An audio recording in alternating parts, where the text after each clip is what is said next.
அதனாலதான் மாமா அபியோட முடிவுக்கு கட்டுப்பட்டு அவளை நான் அங்கேயே விட்டுட்டு வந்துட்டேன்.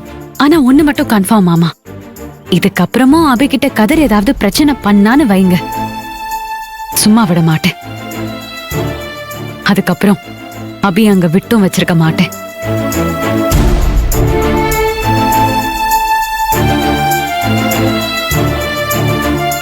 அழகு தம்பி, அப்புறம் நீங்க சும்மா மனச போட்டு அலட்டிட்டு இருக்காதீங்க.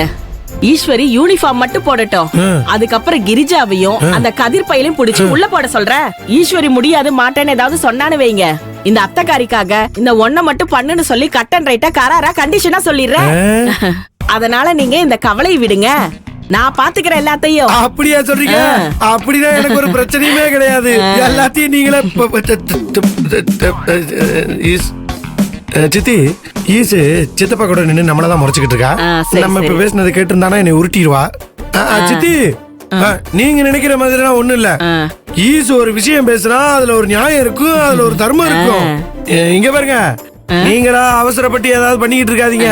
கமிஷனர் ஆனதும் ஈசு என்ன சொல்றாளோ அத மட்டும் நம்ம கேட்டு அப்படியே போயிட்டே இருக்கணும். சரி சரி சரி. ஆமா ஆமா, இல்லன்னா ஈசு ரொம்ப கோவப்படுவா. வாங்க, இதுக்கு வம்பு எல்லாம் அவ பாத்துக்குவா. ஆமா அழகு தம்பி, ஈஸ்வரிய பத்தி விளக்கமா சொன்னதோ என் மனசு சமாதானம் ஆயிடுச்சு. சரி வைஜெயந்தி, நம்ம கிளம்புவோமா? கிளம்பலாங்க.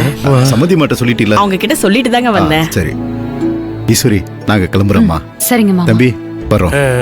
வாங்க அண்ணே வாங்க. வரேன் ஈஸ்வரி.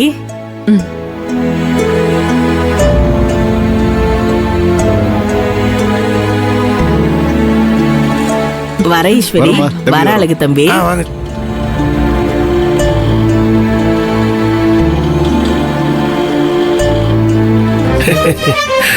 சித்திக்கு ஒரே விளையாட்டு தானே. சின்னையா நில்லுங்க. அத்தை உங்ககிட்ட என்ன சொன்னாங்க? உங்ககிட்ட என்ன சொன்னாங்களோ அதே தான் என்கிட்டயும் சொன்னாங்க.